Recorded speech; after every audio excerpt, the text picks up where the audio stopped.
Assalamu alaikum everybody. I am your chemistry mentor Mohammad आलम मुग़ल। हमने previous lecture में पढ़ा था लॉ ऑफ मास एक्शन और उसकी स्टेटमेंट। उससे पहले रिवर्सिबल और इरिवर्सिबल केमिकल रिएक्शन पढ़ा था। इसमें हमने एक्टिव मास का टर्म समझा था और उसकी स्टेटमेंट समझी थी। आज हम डेरिवेशन ऑफ इक्विलिब्रियम लॉ पढ़ेंगे। Derivation of equilibrium law. Okay, let's start. Derivation of equilibrium law. Equilibrium law, इसका मतलब क्या होता है कि आपने कैसी वैल्यू जो है ना वो डिराइव करना है। ठीक है ना, के सी कंसंट्रेशन कांस्टेंट। डेरिवेशन कैसे की जाती है? हम एक रिएक्शन उठाएंगे ए प्लस बी। ये एक रिवर्सिबल रिएक्शन है सी प्लस सी और D. Consider a reversible reaction. एक मैंने जनरल रिएक्शन उठाई है, इसमें आपको नज़र आ रहे हैं ए बी सी डी। ठीक है ना, छोटे, कैपिटल नहीं, small, A B C and D. ये क्या होते हैं? ए बी सी डी क्या होते हैं? आर दी स्टोइचोमेट्रिक कोएफिशिएंट बोल सकते हो, या are the number of moles. ये नंबर ऑफ मोल्स हैं किसके? नंबर ऑफ मोल्स ऑफ, यानी A B C and D, इनके क्या है? ये नंबर ऑफ मोल्स हैं। एक्टिव मासेस में आप इसको कैसे लिखते हो? एक्टिव मासेस में हम इसको कैसे लिखते हैं? In terms of active masses. In terms of active masses हम इसको एक्टिव मासेस में किस तरह रिप्रेजेंट करेंगे? रिएक्टेंट्स एंड प्रोडक्ट्स, यानी जो रिएक्टेंट है हमारा, ये रिएक्टेंट है, एंड प्रोडक्ट, ये हमारा क्या है? प्रोडक्ट है। ठीक है, ये प्रोडक्ट है और वो रिएक्टेंट है। उसको हम कैसे एक्टिव मासेस में रिप्रेजेंट करते हैं? आर रिप्रेजेंटेड एज,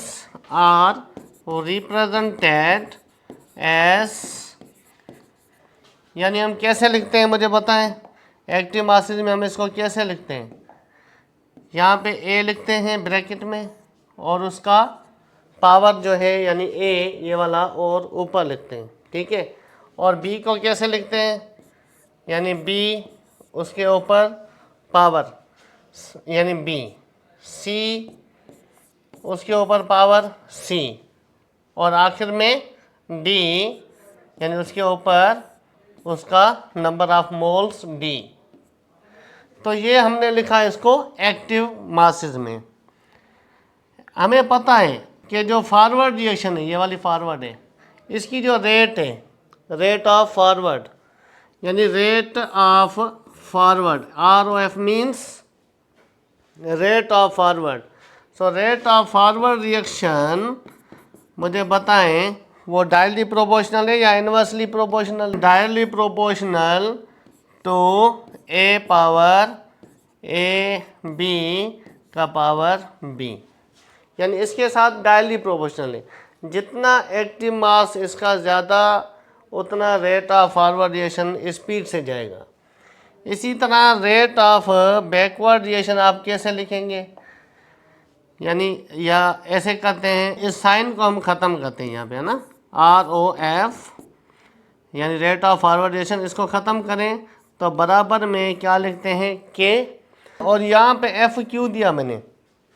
क्योंकि ये एक फॉरवर्ड रिएक्शन है, इसलिए मैंने KF लिखा। यहाँ पे क्या लिखूँ? A का पावर A, B का पावर B। सो इसी तरह रेट ऑफ बैकवर्ड रिएक्शन, ठीक है ना, रेट ऑफ बैकवर्ड रिएक्शन वो भी डायरेक्टली प्रोपोर्शनल होगा। ठीक है, जितना प्रोडक्ट बैक होगा और उसका एक्टिव मास जितना ज़्यादा होगा, उतनी बैकवर्ड भी स्पीड के साथ आएगी। So rate of backward reaction directly proportional to C का पावर सी, डी का पावर डी। इसी तरह हम इस साइन को भी क्या करेंगे, यहाँ पे ख़त्म करेंगे। जब इस साइन को हम ख़त्म करेंगे तो रेट ऑफ बैकवर्ड रिएक्शन, ठीक है, इसको आप ख़त्म करें, बराबर में क्या लिखते हो, के बी। बी क्यों दिया मैंने, क्योंकि ये बैकवर्ड है। तो यहाँ पे क्या लिखते हैं, सी का पावर सी, डी का पावर डी। तो ये हो गया हमारा पहला नंबर, यानी इसको आप 1 इक्वेशन कहें, ठीक है, इसको 2 कहें। हमें पता है कि फॉरवर्ड और बैकवर्ड रिएक्शन, यानी फॉरवर्ड और बैकवर्ड रिएक्शन में जब इक्विलिब्रियम पैदा होती है, यानी आप यहाँ पे लिखेंगे एट इक्विलिब्रियम, एट इक्विलिब्रियम। मुझे बताएं जब इक्विलिब्रियम पैदा होती है तो उस वक्त क्या होता है, rate of forward and rate of backward reaction क्या हो जाते हैं, बराबर हो जाते हैं। तो हम यहाँ पे लिखेंगे कि रेट ऑफ फॉरवर्ड रिएक्शन वो इक्वल हो जाएगी किसके साथ, rate of backward reaction. So at equilibrium rate of forward reaction equal to rate of backward reaction. तो रेट ऑफ फॉरवर्ड रिएक्शन हमारी कौन सी थी, मुझे बताएं। ये हमारी रेट ऑफ फॉरवर्ड है, ये वाली नंबर 1, ठीक है, और ये हमारी क्या है, रेट ऑफ बैकवर्ड रिएक्शन है। तो रेट ऑफ फॉरवर्ड रिएक्शन कौन सी थी, के एफ लिखें। यहाँ पे क्या था, ए के ऊपर पावर ए, बी के ऊपर यानी पावर बी। तो रेट ऑफ बैकवर्ड कौन सी थी, यानी के बी यहाँ पे लिखो, ठीक है, सी के ऊपर पावर सी था, डी के ऊपर पावर डी था। तो यहाँ पे आपने लेना है बाय क्रॉस मल्टीप्लिकेशन, यानी by cross multiplication. Cross multiplication में क्या होगा, ये जो के बी है इसको यहाँ से हटाएं, ये जो के बी है इसको, ठीक है, इधर आएगा तो डिवाइड में चला जाएगा ये वाला टर्म। तो के एफ अपान में क्या हुआ, के बी, ठीक है, नीचे आया बराबर, उधर क्या रह गया हमारा, सी के ऊपर पावर सी, डी के ऊपर पावर डी है। तो नीचे क्या चला गया, ये वाला टर्म, ए के ऊपर पावर ए, बी के ऊपर पावर बी। तो फॉरवर्ड अपान बैकवर्ड, इस टर्म को समझना है, ठीक है, फॉरवर्ड अपान बैकवर्ड, यानी ये जो है ना फॉरवर्ड अपान बैकवर्ड, ये जो रेशो होता है ना, ये जो रेशो होता है ये हमेशा कांस्टेंट रहता है। फॉरवर्ड अपान बैकवर्ड रेशो को समझना है, ये हर रिएक्शन का कांस्टेंट होता है। मैं यहाँ लिखता हूँ, ठीक है, जो हम बराबर लेते हैं किसके, के सी के, यानी K C is equal to forward upon backward ratio. तो यहाँ पे आप के सी लिख सकते हैं, ठीक है, के सी आप लिख सकते हैं। तो के सी इज इक्वल टू, ठीक है, ये वाला जो टर्म है हमारा, ये प्रोडक्ट हुआ ना पी, और ये वाला जो है ए और बी, ये क्या है, रिएक्टेंट है। तो शॉर्टकट में आप के बोल सकते हो K C is equal to product upon reactant. जो इसके स्टैचोमेट्रिक कोएफिशिएंट है वो आपने ऊपर लिखने, ठीक है। So K C is equal to product upon reactant. तो यहाँ पे ये जो मैंने लिखा K F upon K B is equal to K C. तो के एफ, हमें अगर के एफ मालूम करना है तो क्या हो जाएगा, के सी इन टू के बी, यानी के बी को ऊपर ले आएंगे। अगर मैं के बी इधर ही रखूं तो के सी किधर चला जाएगा, डिवाइड में चला जाएगा। तो देखें के सी यानी के बी अगर मैं फाइंड करूं, ठीक है, के बी फाइंड करूं तो के सी किधर चला जाएगा, के एफ डिवाइडेड बाय के सी। तो ये फार्मूले नोट करते जाएं, ठीक है, नंबर 1, नंबर 2 एंड नंबर 3। इस पे प्रॉब्लम्स मैं आपको दूंगा इंशाल्लाह, वो आपने इस फार्मूले पे सॉल्व करने। यहाँ पे हमें समझना है कि फॉरवर्ड अपॉन बैकवर्ड रिएक्शन, ठीक है, वो कांस्टेंट होता है एवरी पर्टिकुलर रिएक्शन। यहाँ पे ये नोट करें, forward upon backward ratio, forward upon backward ratio is constant for every particular reaction। Her reaction का, ठीक है, फॉरवर्ड अपॉन बैकवर्ड रिएक्शन जो है ना वो कांस्टेंट होता है for every particular reaction at constant temperature,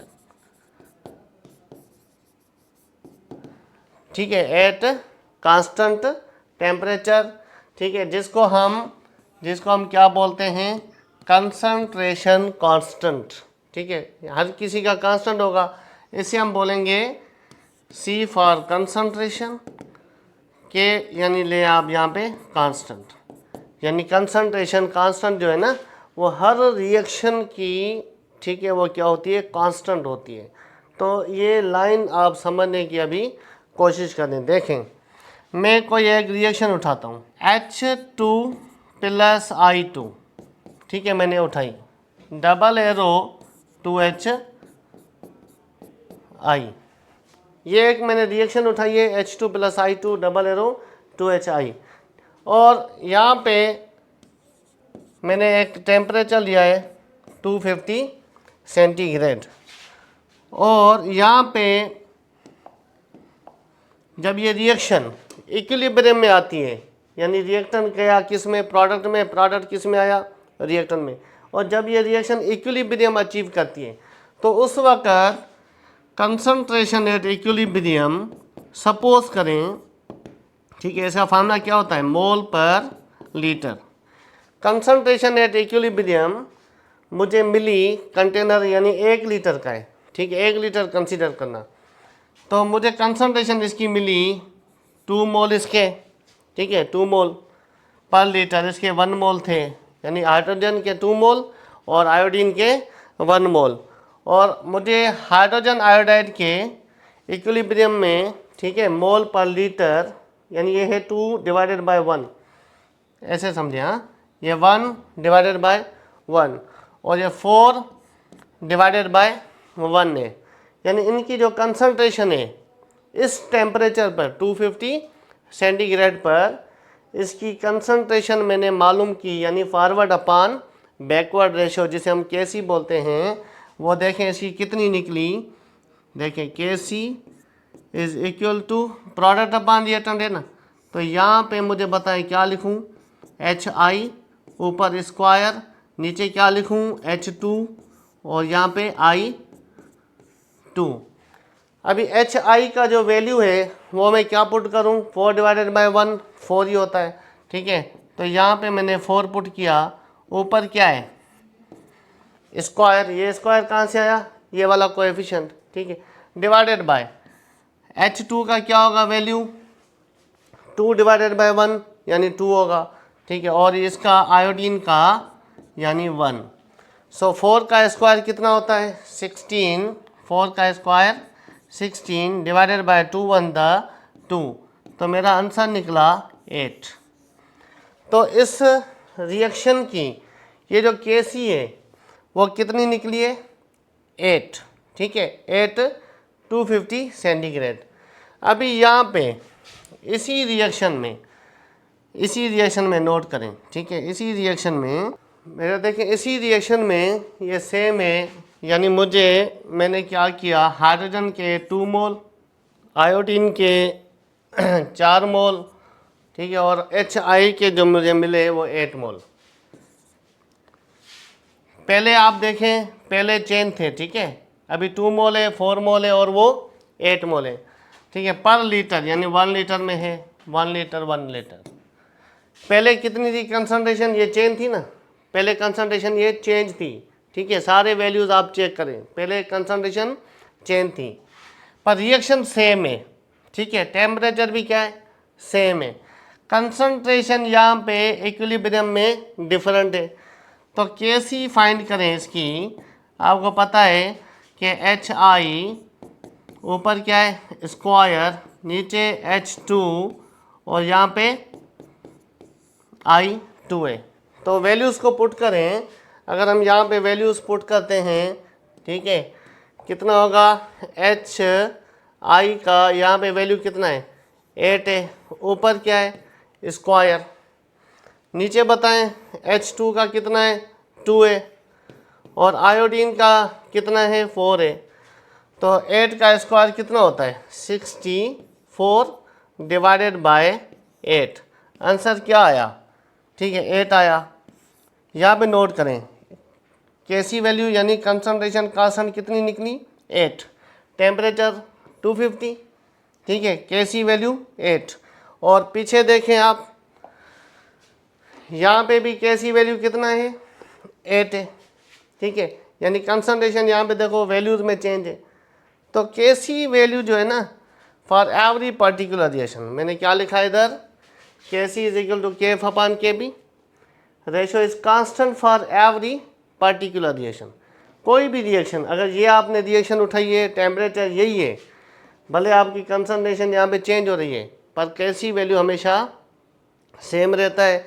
so KC value यानी इस चीज़ पे डिपेंड करता है, किस पे, टेम्परेचर पे, ठीक है ना, याद करना केसी डिपेंड्स ऑन टेम्परेचर। अगर आपका ये टेम्परेचर चेंज तो केसी वैल्यू भी चेंज हो जाएगा, जो आगे चल के हम पढ़ेंगे।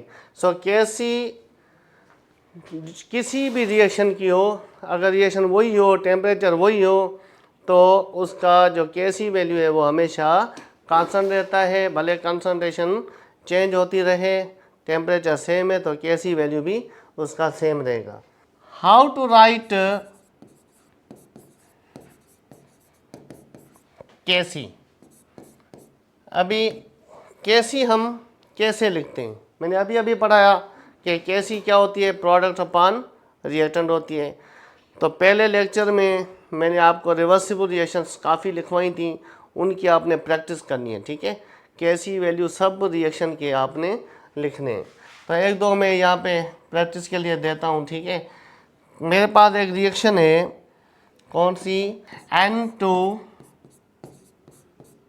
3H2 double arrow 2NH3। इसी तरह नंबर 1, नंबर 2 CaCO3 CaO और CO2। अभी आपने इसकी क्या लिखनी है केसी। केसी कैसे लिखते हैं मुझे बताएं, केसी कैसे लिखी जाती है। KC is equal to product upon और रिएक्टेंट। तो पहले NH3 को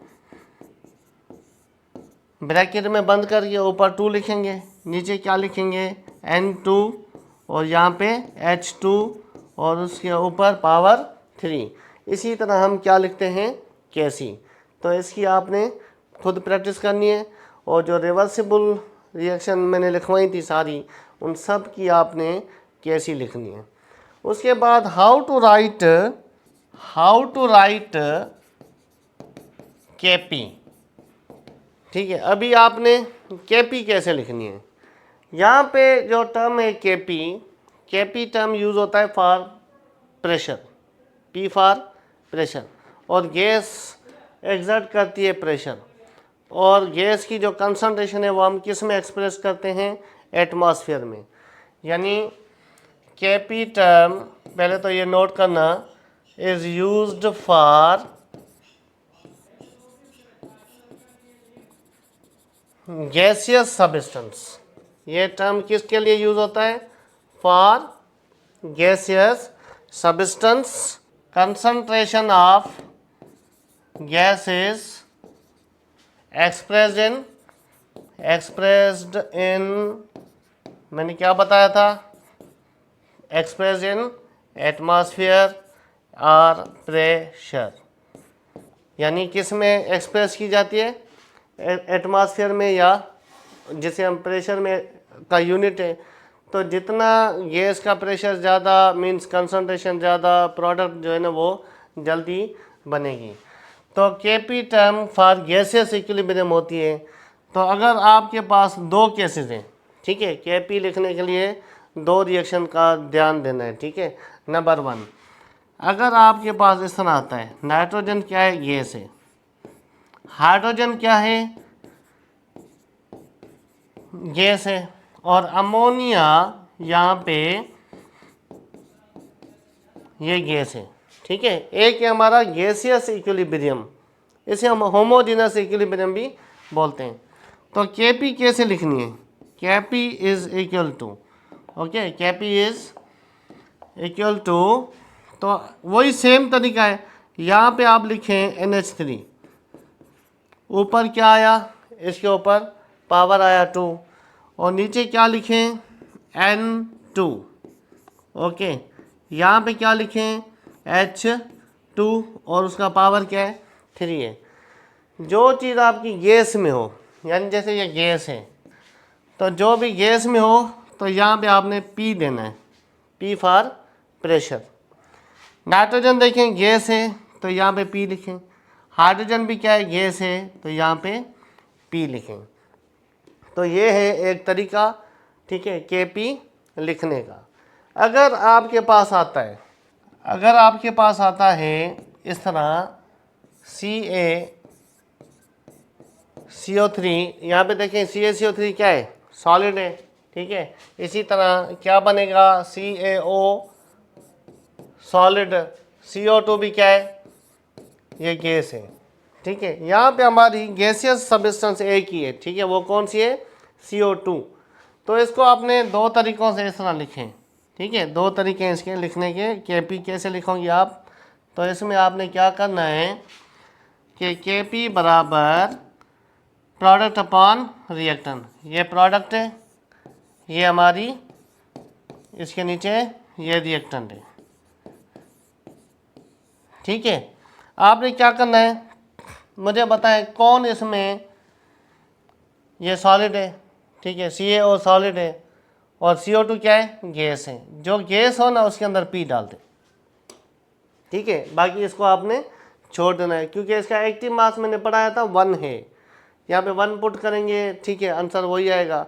तो इसलिए दूसरा तरीका ये है, हम इस तरह तकरीबन पेपरों में आता है कि जो चीज़ गैस हो सिर्फ उसको ही आप रिप्रेजेंट करें, यानी PCO2। अगर ये नीचे होता तो नीचे लिखते 1/, में, ठीक है, पर यहाँ पे हमने इसको एक्सप्रेस किया Kp टर्म में। उम्मीद है कि आप लोगों को Kc और Kp लिखने का तरीका आ गया होगा। तो how to write Kc, how to write Kp, मैंने आपको कुछ और टर्म बताए थे कि Kc is equal to Kf/Kb, ठीक है ना, ये पढ़ाया था मैंने अभी। और Kf किसके बराबर बताया था मैंने, Kf is equal to Kc into Kb, ठीक है। ये दूसरा था फार्मूला हमारा, ये पहला नंबर है, और ये हमारा दूसरा नंबर है। तीसरा नंबर मैंने क्या बताया था कि Kb किसके बराबर होगा, Kb ये बराबर होगा Kf/Kc। इस पे आपने सिंपल प्रॉब्लम आपको दे सकते हैं, ठीक है, सीधा मल्टीप्लिकेशन या डिवीजन का होता है। तो देखिए, अगर मैं पूछूं कि Kc, मुझे बताएं Kc क्या होगी अगर Kf का वैल्यू है 4, ठीक है, Kc बतानी है, Kf का वैल्यू है 4 और Kb का वैल्यू है 2, तो Kc क्या निकली हमारी, 2 निकली। इसी तरह यहाँ से पूछ सकता है कि भाई Kf बताओ, Kf बताएं, Kc का वैल्यू 4 है, Kb का वैल्यू 2 है, तो Kf का वैल्यू क्या होगा, तो सीधा पड़ा हुआ है आंसर 8। इसी तरह यहाँ से पूछ सकता है आपसे कि भाई Kb बताएं, बैकवर्ड कांस्टेंट वैल्यू बताएं, फॉरवर्ड वैल्यू है 10 और Kc वैल्यू है उसका 2, तो आंसर आया हमारा 5। ये सिंपल प्रॉब्लम्स हैं, ठीक है। तो आज हमने क्या सीखा कि इक्विलिब्रियम लॉ की डेरिवेशन, और एक बात याद रखना कि Kc is always constant for every particular reaction at constant temperature. Kc depend upon temperature, ये बात ध्यान में रखनी है। और मैंने आपको बताया how to write KC, how to write KP। जो चीज़ समझ में ना आए इंशाल्लाह आप ऑफिस से रब्ता करके और मुझसे रब्ता कर सकते हैं। ओके, अभी हम MCQs को पर नज़र डालते हैं।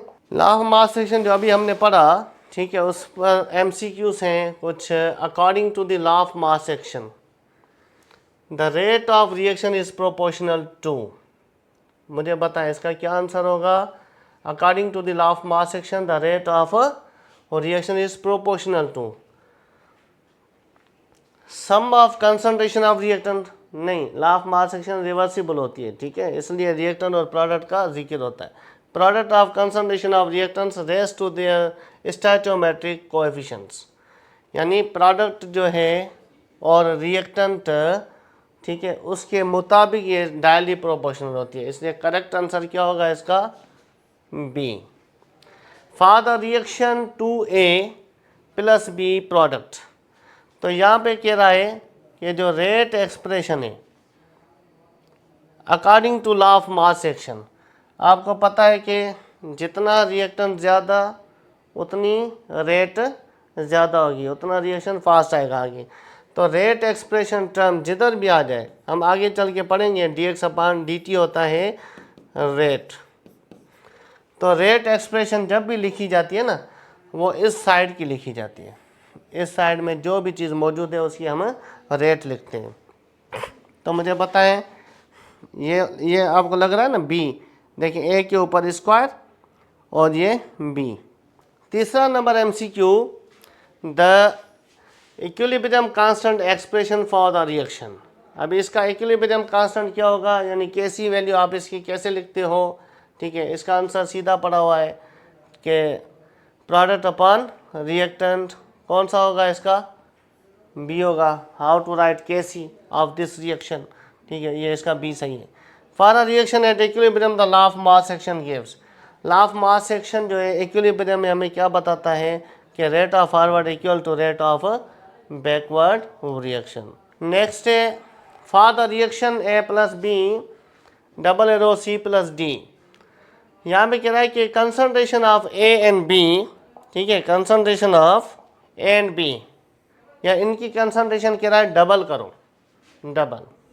द रेट बिकम्स, आपको पता होना चाहिए कि रेट डायरेक्टली प्रोपोर्शनल होता है concentration of A concentration of B के, ठीक है।